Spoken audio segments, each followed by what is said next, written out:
Converted Man here, part one. I complained about this guy and his non-arguments and non-proofs for anything, and how he has done nothing but lie, make up things, straw man, etc. So he doesn't, not only does he have multiple logical fallacies, but honestly, he doesn't have an argument, and he definitely doesn't have anything that's even close to evidence. Now, last time I was going off on moral law before I got interrupted by reality, and not that the internet's not, well, you know what I mean. And I was saying something about chess, and the point that I wanted to make was we know, well, unless you don't know how to play chess, but people that know how to play chess, and we made chess like humans did at some point. We all understand the rules of chess once they're explained, right? Now, maybe you don't know the strategy or you're not that good at it, but, nonetheless, we made those rules up. In the same way, we could make the moral law rules up, and we would be the moral law giver. So that's granting that there is a moral law, but you would have to demonstrate that that's true. He doesn't. If some things are objectively morally right and other things are objectively morally wrong, then there must be a God. No, that does not follow.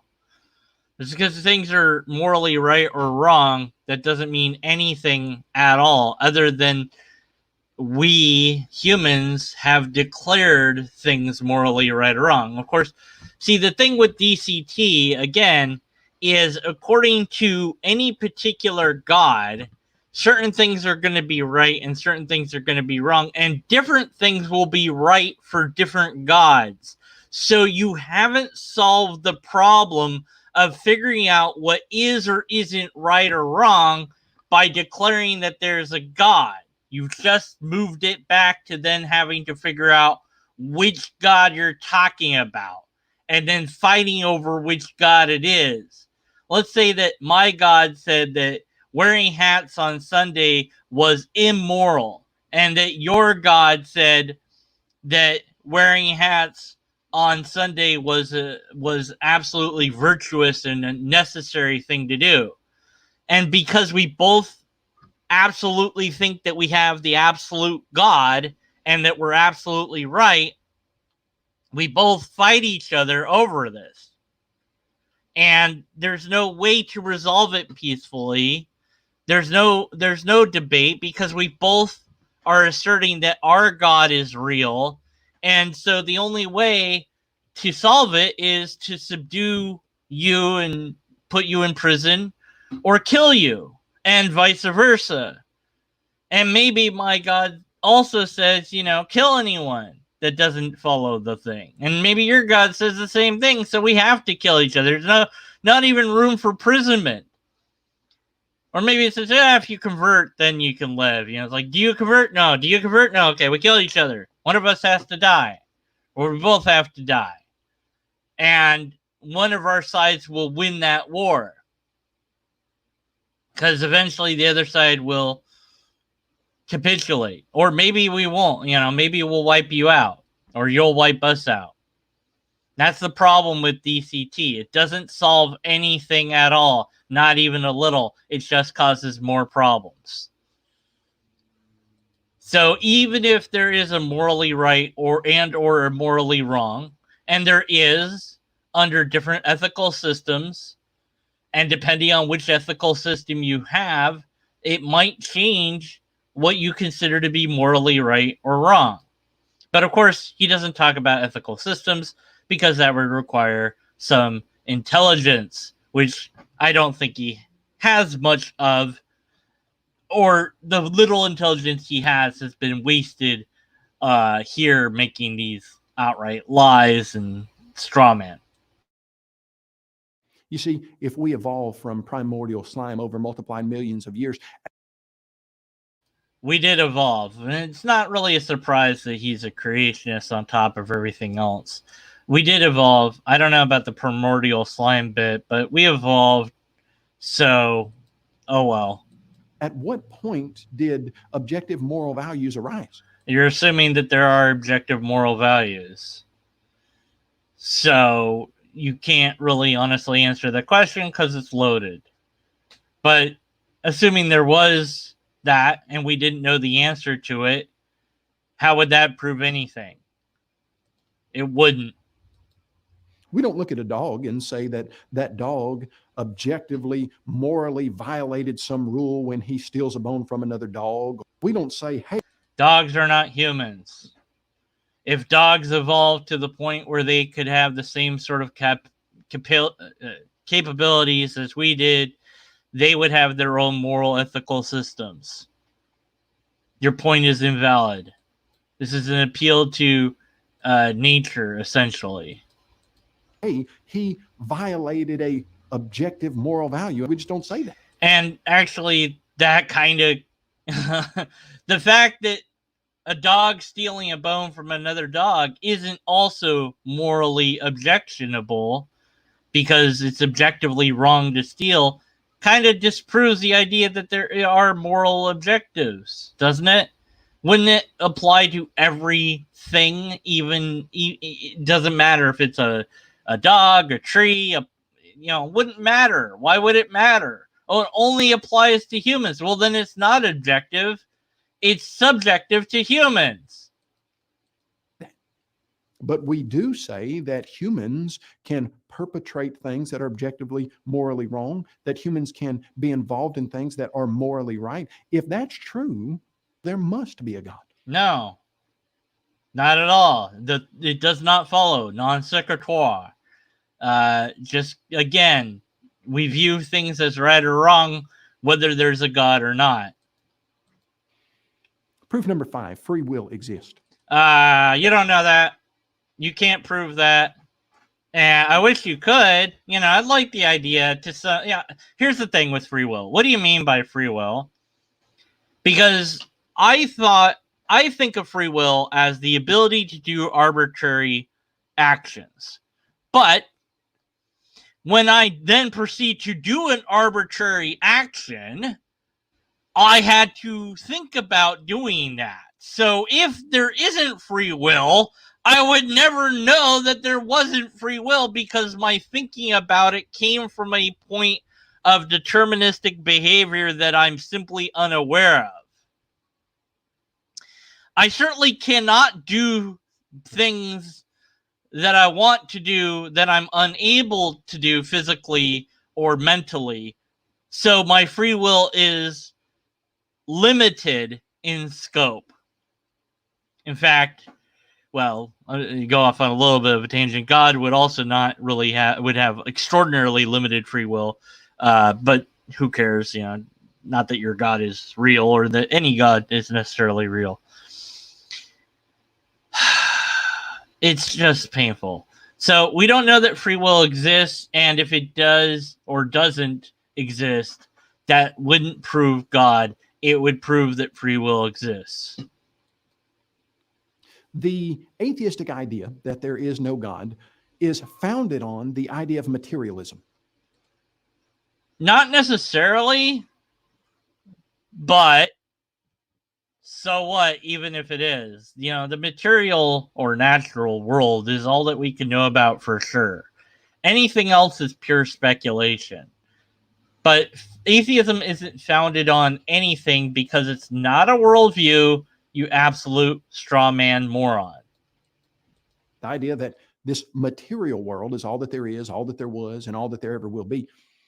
Because of that, atheism has to suggest that you as a person don't really have free will, that there is no being inside of your body or brain that is super matter.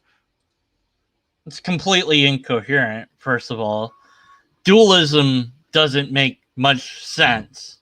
You are your brain, and your brain might be capable of actions that are arbitrary because that's what your brain is capable of doing. I don't know. You don't know. But super matter, there's no such thing as super matter. You haven't proven that. You haven't proven the spirit of soul either. Is there a you? Well, I don't know what that means. You're your brain. When your brain gets damaged, what does that do to you? I was down the rabbit hole on YouTube. Not the channel, Down the Rabbit Hole, though that's a great channel. But I was looking at different things, and I found myself looking at conjoined twins, and these two little girls have their heads fused together. And their brains are fused together, and their blood vessels are fused together. They cannot be separated. It would kill them. And it seems that they can talk to each other in their brain. You can show one kid an object, and the other kid will know what it is. So that's pretty interesting. Now, what if one of them believed in God and the other one didn't? Would one go to hell and the other one wouldn't? Well, where's the soul and spirit in such a, place of that situation? There's a different conjoined twin where they have two heads on one body. And, well, what if one head doesn't believe in God? Does that head not go to heaven? It's just incoherent. That there's a spirit or soul is not something you can demonstrate, because anytime your brain is altered, the personality changes. In fact, I'm a different personality than I was when I was very young. So I'm not that person. If there, it's like, what does it mean? It's just incoherent, the idea of a spiritual. And even if you have one, it doesn't really matter. And what if you lost your memory, then gained new memories, and so you're basically a different person? So are now there two souls? Are they all reunited in heaven? What about the person that has brain hemispheres that are split? There's this guy that had that. And one hemisphere, of course, the creative one believes in God, the logical one doesn't. So does half of his brain soul go to heaven? It's just nonsense. That really what's going on in your brain is just electrons bouncing around, and you're the product of those bounces, and you don't really make decisions on your own. It's just the physical laws and properties going on in your brain. If you are watching this video of your own volition, then the fact of the matter is there has to be a God that can account for that free will that you as a person have. No, again, that does not follow at all, not even a little bit.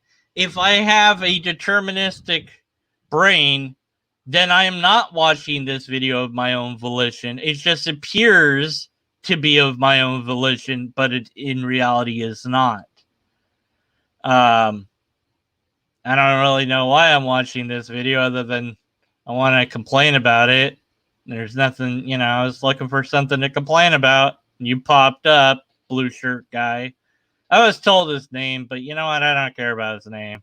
He's not important enough to know his name. And if his name was so important, he would say what his name was, which he doesn't.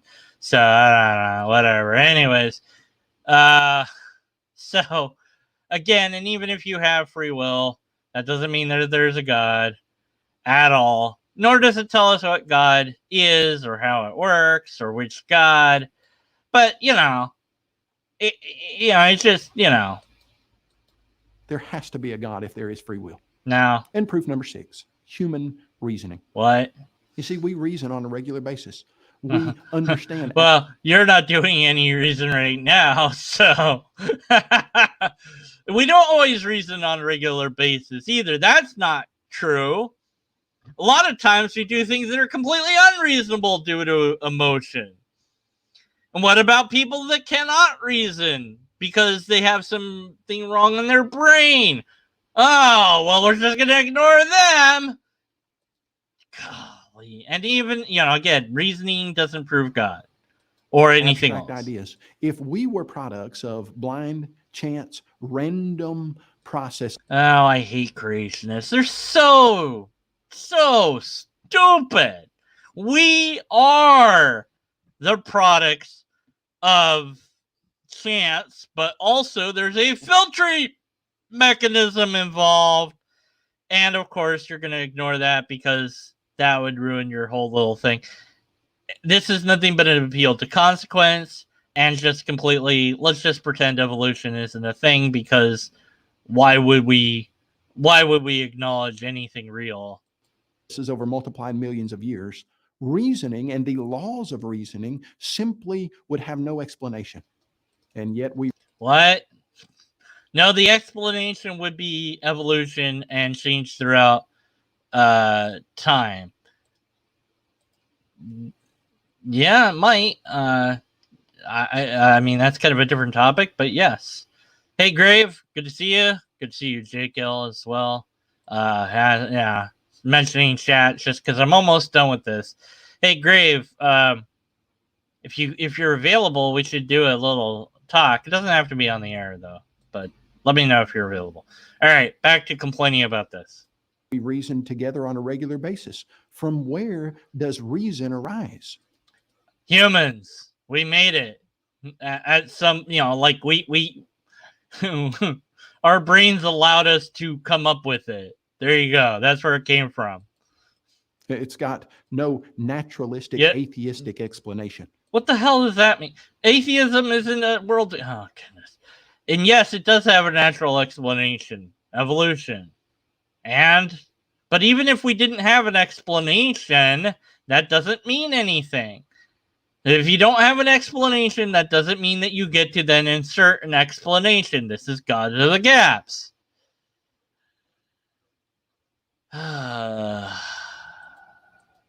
Antony Flew, I don't atheist care. who wrote Theology and Falsification, the most popular atheistic paper for the last 100 years, the last century. Most popular? Really? In I've never heard of 2006, he him. co-wrote a book titled "There Is a God: How the Who World's cares? Most Notorious Atheist Yeah. Became a Believer." Yeah. He stated that Yeah, I don't care. He converted for some reason. It doesn't matter.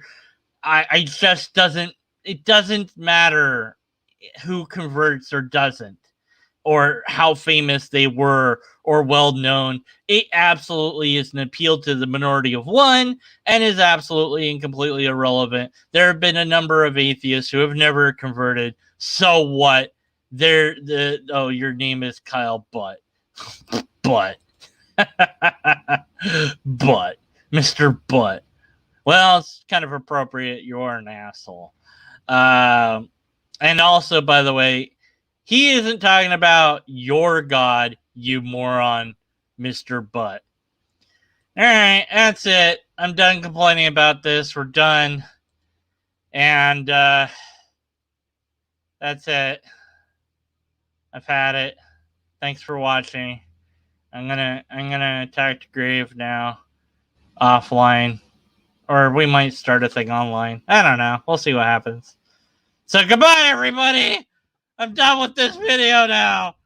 Yay! I'm gonna type in Finn, and then I'm gonna message Grave on the Google thing, and then or whatever. All right. Lobsters.